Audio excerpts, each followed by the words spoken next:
Just across the bay from San Francisco's International Airport with new details tonight on the crash of Asiana Airlines Flight 214 that we have now learned has left 2 people dead and, of course, others fighting for their lives.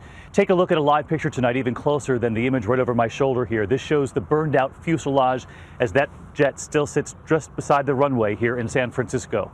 It comes as new images tonight capturing that plane coming in very low, and then, after skidding, appearing to cartwheel, the nose up in the air before slamming back to the ground.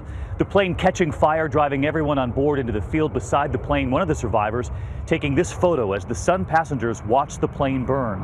The first look inside tonight, the mangled seats crushed together, the oxygen masks hanging down inside the fuselage. And tonight, this heartbreaking image. The parents of one of the 2 16-year-old girls who died in the crash, learning of their loss back home in China. Tonight, the search for answers is underway. The flight recorders, those so-called black boxes, have been rushed back to Washington already. They're in the NTSB lab there in D.C., and they're in good condition. 291 passengers, 16 crew, 2 dead, 182 injured, 52 hospitalized, and we've learned tonight 8 of them in critical condition, including a child. And here's where things stand right now.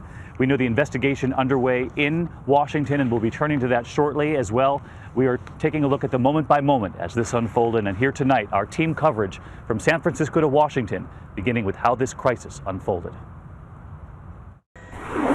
Tonight, the aerial view of the Boeing 777, the charred jumbo jet, as it sits off the runway after crashing while coming in for landing at San Francisco's airport.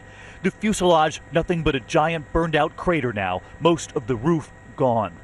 The nightmare began to unfold in the final seconds of Asiana Airlines Flight 214 as it approached that runway. It was before noon, 11:27 Pacific time Saturday, when that flight and the pilots were on their final approach.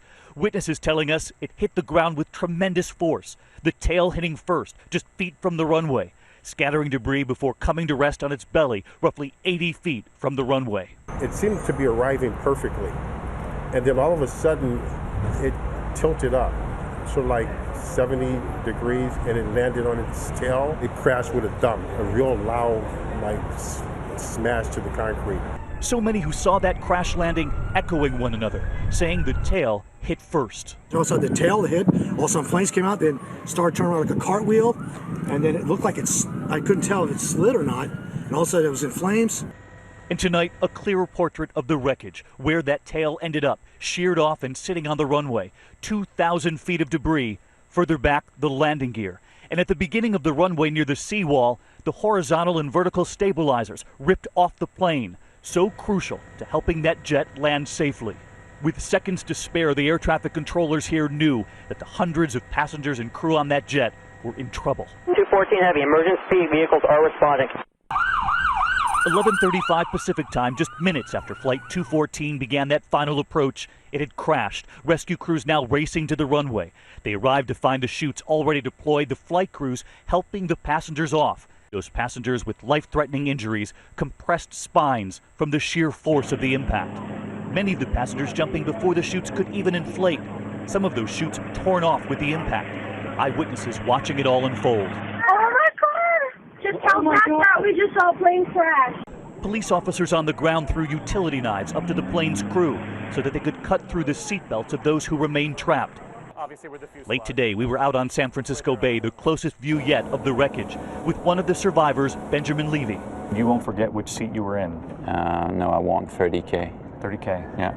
Very close to the emergency exit? The very seat next to the door. Benjamin told me in those final seconds, it seemed as if the pilot was trying to take off again. As you were coming in over the water here in the bay, you said it felt like the pilot was trying to take off suddenly all over again. Well, yeah, we were literally about to land. Everybody was sitting in their seats, and we're like seconds from touchdown. As we are approaching touchdown, the guy put full throttle on the engine to start to gain some altitude again because probably realized it was too low.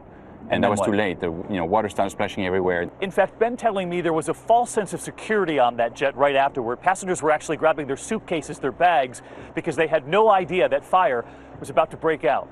This passenger, his arm in a sling as he left the hospital, can't get that sound out of his mind. The moment it touched the runway, there was bang, and we realized that, something has gone wrong. Something as terrible has happened. Silence before they all realized they were still alive. And those flight attendants, the heroes trained to get the passengers off, the first 90 seconds so crucial. This image tonight showing the billowing smoke, and as you move in, you can see the passenger windows there, the fire raging inside that cabin. All of the passengers had escaped.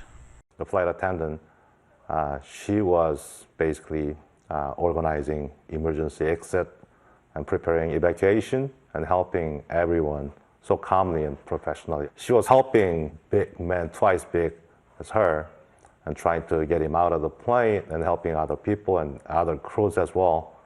She was amazing.